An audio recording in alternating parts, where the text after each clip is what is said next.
好，我是思蜥蜴。今天想和大家分享的是我根据我个人经验复盘，还有长期的观察思考所总结出来的返校的8个阶段。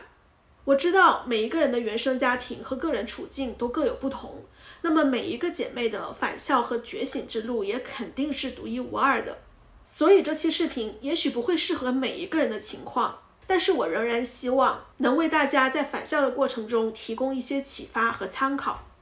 我之前写过一篇什么是返校，为什么要返校，应该如何返校的文章。那前段时间呢，也发布过一期专门探讨独生女返校的视频，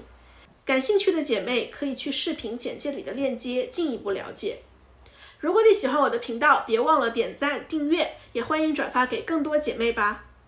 我总结的返校的8个阶段分别是：1. 顺从期， 2. 内耗期， 3. 爆发期， 4. 觉醒期， 5. 解冻期， 6. 博弈期， 7. 冷却期， 8. 主体期。总的来说，1到3阶段属于觉醒前的状态，很多女性会在这里反复挣扎，不断循环，经历漫长而痛苦的内心拉扯，直到经历了关键的第4阶段觉醒，才真正获得认知上的质的飞跃。而5到6阶段属于觉醒早期，通常反复交叠，逐步推进。7到8阶段则是觉醒的后期，是我目前所看见的比较理想的返校状态。下面就请和我一起进入每个阶段的具体分析和阐述吧。第1阶段，顺从期，内化孝道，自我压抑。每个女宝天生就是自然女，但是绝大多数人都出生在了父系男权的家庭和社会里，不得不全面浸泡在这些有毒的教育氛围和文化观念里，这就导致了女儿从幼年开始就被迫压抑自己的自然女天性，学习如何顺从，相信孝道是一种美德。父母是她最早的权威和资源提供者，尤其是母亲，还与她之间有着天然的亲密和信任，所以她下意识的希望能从父母那里获得爱、接纳和认可。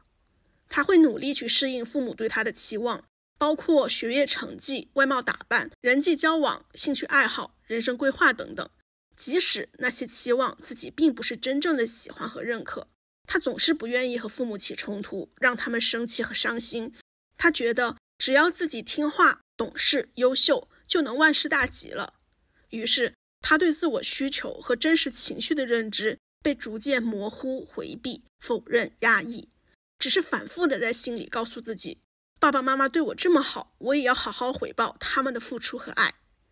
从父母的角度来看，这一阶段的女儿是好管教、乖巧懂事的，就算是嘴上不说，他们在心里也很满意自己的教育成果，认为这是自己的功劳，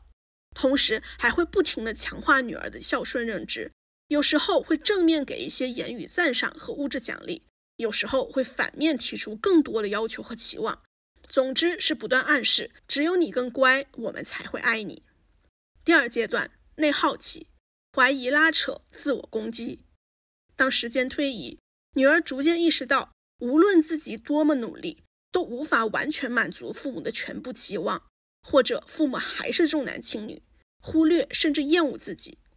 他们的不满、指责、否认、打压、讥讽、冒犯、道德绑架，乃至冷漠甚至暴怒，让女儿开始怀疑父母的爱是有条件的，甚至没有爱，只是在利用和操纵自己。但是她的内心深处并不愿意承认这件事，而且如果父母还擅长打个巴掌再给个甜枣，一会儿发疯一会儿温柔，也会让她越来越困惑和痛苦。女儿最开始可能会试着好好说话、讲道理，来表达自己的委屈和不满，但是父母的反应就是类似我们都是为你好，你不感恩还怪我们，你太不知好歹了之类的 PUA 煤气灯的话，就是为了让她感觉到愧疚和不安。长期如此的无效沟通，就会让她养成一种习得性无助，包括内化批评、害怕冲突、习惯沉默、焦虑、羞耻，常常自责和反思，比如是不是我做错了，是不是我太敏感自私了。如此，她虽然有了攻击性，却不敢对外释放，还要假装自己情绪稳定，那就只能把矛头转向自己啊，开始自我攻击、自我厌恶。她愤怒却感到无力，可是这样的无力又让他更加愤怒，久而久之就陷入了拉扯和内耗，长期处在一个受伤却无法言说的状态。而此时的父母会对女儿出现的情绪和试图表达自我的行为感到警惕，根本不会意识到是自己的问题，还会继续对女儿提出要求和施加压力，以维持自己的控制和权威。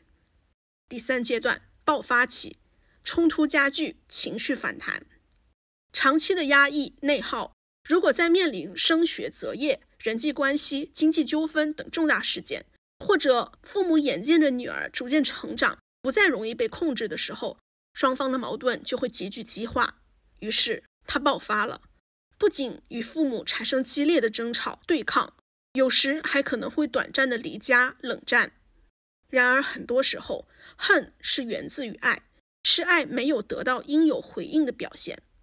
正是因为女儿依然渴望家庭亲情，期待父母的改变和认可，她的情绪才会如此激烈，行为也充满矛盾。一方面，她感到痛苦和崩溃，还可能会故意做一些父母不允许的事情，甚至伤害自己，来试图掌控一些什么。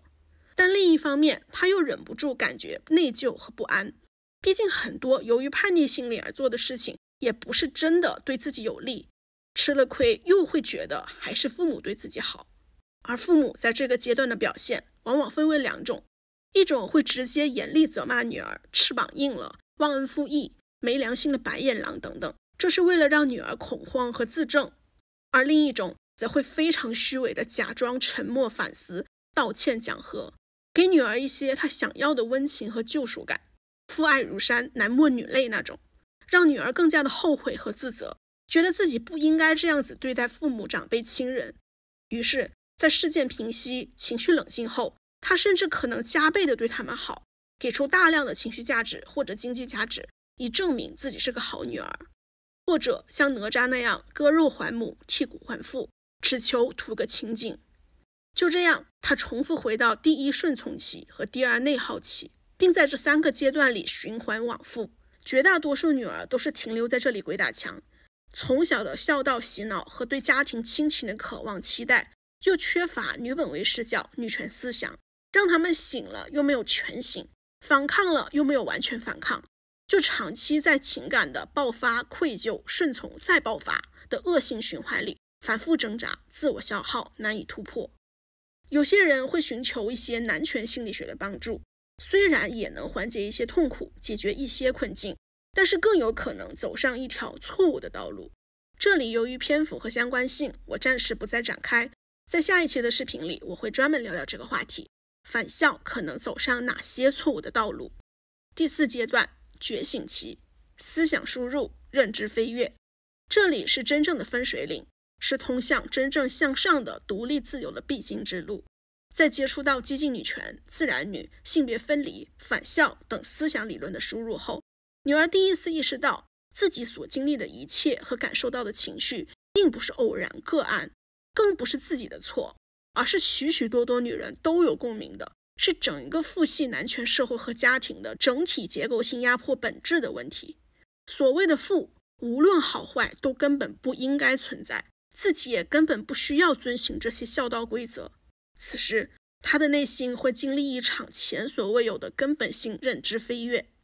这种突破会让他觉得豁然开朗、醍醐灌顶。他会主动搜寻博主或者书籍的讲解，加入相关社群来明确和加深认知，获取更多支持。他会彻底认可自己所有的情绪和感受是合理的、正当的。他会复盘自己和父母的关系、社会和家庭的规则，以及过往成长的经历，并发现一切明里暗里的冲突背后，原来本质都是权力的争夺。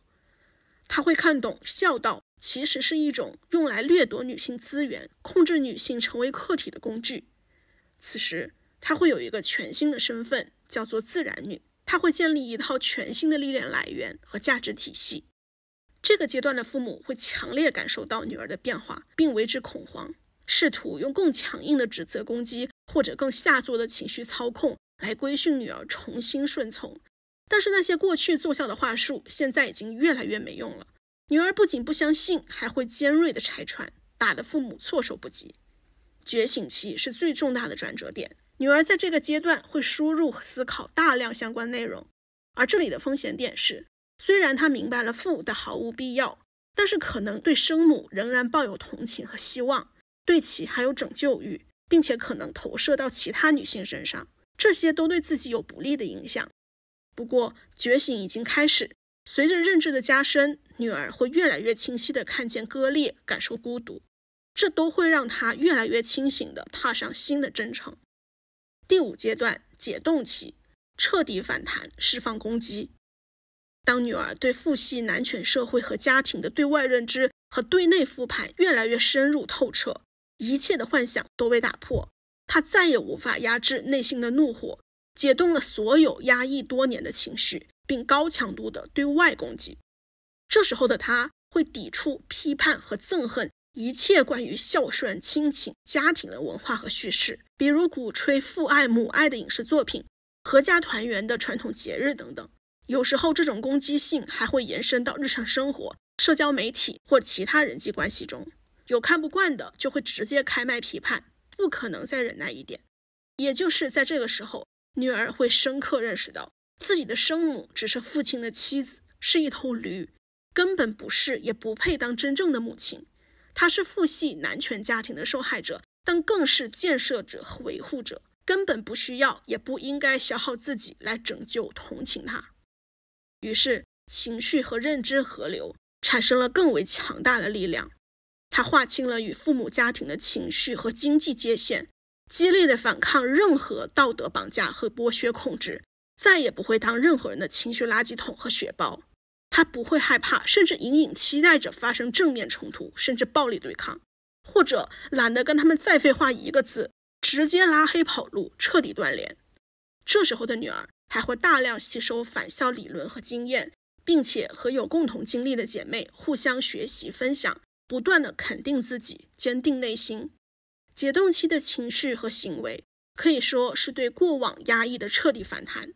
正是这种彻底会为女儿砸碎孝道枷锁，斩断吸血脐带，脱离有毒关系，突破男权逻辑，提供了最充足的动力。这里和第3阶段爆发期有一点相似，但是心态却有很大不同。解冻期没有爆发期的那种巨大的不安，状态更多是冷笑、嘲讽、兴奋，感受破坏和报复带来的快意等等。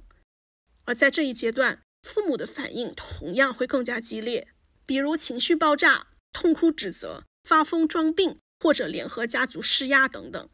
不过女儿这时候已经明白了父系男权社会和家庭的本质，内在认知和边界越来越坚固，也有了更强大更有力的同伴社群支持，所以能轻松看穿父母这些行为的逻辑，不会再轻易回退到过去的爆发、愧疚、顺从再爆发的恶性循环，反而会更加坚定站稳自己的立场。第6阶段，博弈期，策略反制，夺回资源。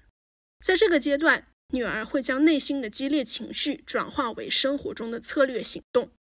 她会意识到自己在过去的人生中比同阶层的男宝少拿了多少东西，所以她要想尽一切办法，利用任何手段去夺回本来就属于自己的和争取更多自己配得的资源与权利。此时女儿的目的就是利益最大化，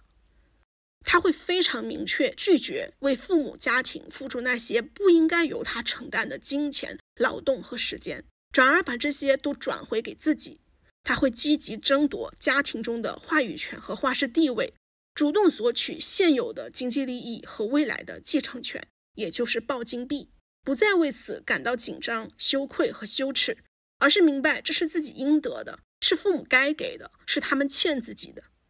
当然，由于个人行事风格和家庭情况不同，这里没有统一的标准答案，而是不断尝试当下更适合自己的方法，比如甜言蜜语、承诺画饼、利益诱惑、阳奉阴违、洗脑话术、制造焦虑、利用信息差、哭穷卖惨、发疯威胁，甚至暴力攻击等等，只要奏效和实用就可以。父母此时对女儿的反应可能会呈现两极化的趋势，一部分父母会逐渐意识到女儿已经不是他们曾经以为的那个偶尔发脾气的乖乖女了，而是已经彻底脱离了他们的认知和控制，所以开始回避、妥协，甚至出于欺软怕硬的心态，开始自我 PUA。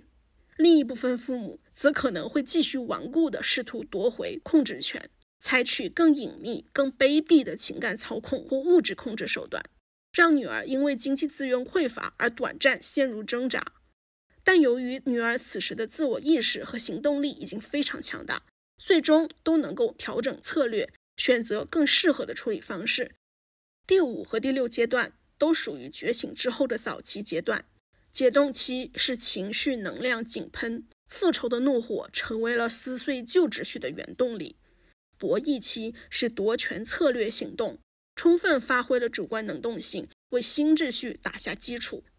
这2个阶段也不是绝对线性的，而是可能彼此交错，循环递进。他们在返校过程中能让女儿觉察自我，明确边界，反抗复仇，夺回资源，感受权利。新的认知通过情绪和行动来落了地，这绝对有助于她的身心健康、经济利益和主体意识。但是阶段并不是最终目标，需要警惕的是，如果长期停留在解冻期，过于强烈的情感也会消耗大量的精神能量，控制不住的攻击性也可能会伤害其他无辜的个体和良好的关系。而如果长期停留在博弈期，过于执着于家庭缠斗，也会影响自己的心态，甚至错失社会层面的发展机会。考虑到个体处境和家庭环境有很大不同，每个人的做事方式和最终的结果也一定存在差异。有些女儿可能争夺到了自己比较满意的结果，也有些女儿可能发现付出和回报完全不成正比。前者在自我肯定和庆贺的同时，不要因此而彻底信赖、爱戴、依赖父母，沉迷于温情和改良，在温水里失去警惕，忽视了持续的思想觉醒、经济自主和资源积累。而后者也不要过于灰心、沮丧或者绝望，即使没有收获直接的经济成果，但觉醒后所带来的内在认知和行动力，会给自己更广阔的可能性和更多外在世界的资源获取机会，为自己创造出超越那个不值得的原生家庭所能给予的一切。无论如何，不要停滞，不要恋战，不要陷入新的内耗，始终记得要继续向前迈进。第7阶段，冷却期，情感脱钩，关系降级。当解冻和博弈告一段落，女儿走向了觉醒的后期，把能量和关注收回到了自己身上，过去的激烈开始冷却，创伤开始逐渐愈合。在讲第3阶段的时候，我们曾说过，恨是源自于爱，是爱没有得到应有回应的表现。而这里我们要说，爱的真正反面不是恨，而是不关注。此时女儿自然而然地在内心感情和物理距离上都远离了原生家庭，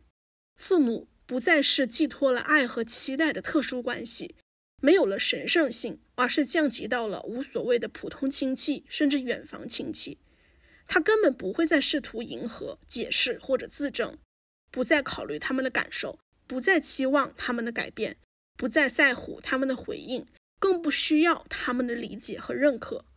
进一步说，当他不再有执念，而是拥有一种淡然无关的态度，这种转变就会从家庭层面扩展到更广阔的社会层面，使他的人格内核变得更加强大和稳定。在其他人际关系中，他也不再投射自己在原生家庭关系中的无助、恐惧和愤怒，而是能够意识到自己有识别、重建和创新的能力。这个阶段的父母几乎已经完全失去了过去好用的血包和养料，也失去了曾经的权力和掌控感。那些极其顽固的恶劣父母已经被彻底断联，或者不打钱就收不到女儿的任何消息。而稍微人格正常一些的，为了挽回他们认为的天伦亲情或者养老工具，就不得不努力接受和适应新的关系模式，比如保持沉默或者谨慎尊重。而且人本性就是慕强的，如此强大又冷漠的女儿，反而会让他们产生一种混合着惧怕和骄傲的微妙情绪。不过此时的女儿也都无所谓了，无论是彻底断联，还是只保留一些必要的有收益的表面社交，都是她权衡利弊之后的决定。即使偶尔有情绪波动，比如家庭重大变故、意外事件等等。但由于女儿已经有比较稳定的主体意识，她最终都能调整过来，回归平静。第8阶段，主体期。主体回归，创造全新秩序。进入主体期的女儿已经完成了认知的升级和主体性的回归，看透也不再入局包括孝道在内的任何父系男权逻辑，没有负担地开启了新的人生主线。这时候的她专注于向内了解和向外发展自己，并在思想和生活中建立我本位加女本位的全新秩序与价值观。她会越来越平衡、成熟、自信、自洽，更加有安全感和掌控感。她会选择自己喜欢或者当前合适的生活方式，致力于个人成长、学业、事业、财富、权利等现实层面的提升。在坚守自我、性别分离的前提下，她也能够重建真正健康的人际关系。她清楚地知道自己是谁，有什么目标，因此能够承担起人生的选择权和责任，并积极创造、享受并守护自己想要的小环境和大环境。从当下做起，一步一步地将自己的认知、思想乃至理想付诸实践。他曾经的痛苦、挣扎和迷茫，如今都转化成了宝贵的力量与经验，可以为许多仍处于返校早期阶段的姐妹提供真实、可靠而实用的指引和鼓励。而更多姐妹在这条道路上的成长、滋养、连结和创造，会带来更多健康、温暖的循环。长远看来，这种生生不息的正向循环就会影响群体和代际发生巨大的改变。此时的她们彻底回归最初的自然女身份，踏上了真正自由而丰盈的人生道路。以上关于返校8个阶段的分析，并不是我凭空创造出的抽象理论，而是基于我本人的亲身经历复盘，以及多年来在激进女权区内部与大量姐妹的长期陪伴、深度互动、彼此见证后所得出的总结。同时，我也长时间观察了外界许多泛女性主义的个体分享，她们虽然没有明确的性别分离意识，却也带有一定的朴素女权认知和自我成长疗愈的愿望与行动。我发现所有人在1到3阶段，也就是觉醒之前，往往会花费大量时间，并经历深刻而持久的痛苦和反复拉扯。在那个阶段，我们总是将问题归因于自己或者父母的个体道德，尤其是在长期被孝道文化浸泡、有多关系压榨之后，就算隐隐约约感觉到结构性压迫的存在，很多人也只是会寻求男权心理学或者泛女性主义的帮助。所谓不破不立，如果没有真正迈出那关键的一步，没有破掉旧的，又如何建立新的呢？甚至很多人还会越走越错，难以回头。于是我意识到，如果没有基于性别分离的女本位女权觉醒，没有彻底看清父系男权社会和家庭真相，女人就会不断重复同样的困境、迷茫和挣扎。这也是我之所以不断强调并传播基于性别分离的激进女权、自然女思想的原因。我相信，这不仅仅是女性个体成长和独立的武器，更是女性集体自由和解放的关键钥匙。那么，为什么返校必须和性别分离牢牢结合？正如我们之前提到的，如果不性别分离，返校可能会走上哪些错误的道路呢？我将会在下一个视频中详细探讨，感兴趣的姐妹可以期待一下。而现在我想要重点强调的是第4阶段的觉醒期。如果没有这个阶段，无论再怎么努力，女儿都无法真正突破原生家庭的束缚，反而可能转向更多其他形式的依附和剥削，比如追求履历、妻权，或者自轻自贱，追求向下堕落的自由等等，而不是成为自然女。觉醒之后的成长和进步同样非常重要，不应该长期停留在某个阶段，这些都可能会带来新的损失与创伤。唯有不断前进，才能更加靠近真正的主体自由和内在平衡，并热爱、保护与善待最珍贵的自己。目前，我自认为已经进入第8阶段，但是我不知道这是不是最终状态，我也无法预知未来我会迎接怎么样的挑战和转变，所以我依然期待自己能够在这个基础上继续不断的探索前进。而无论你现在自己认为自己处于哪个阶段，我想说的是，你并不孤单，你的感受都是真实的。就算你会徘徊、停止或者短暂的回退，都没有关系。成长从来就不是一条向上的直线，而是螺旋式的波浪形的总体上升。即使这条觉醒和返校之路并不那么简单轻松，但我相信我们不放弃的每一步都算数。我们永远可以彼此支持与鼓励。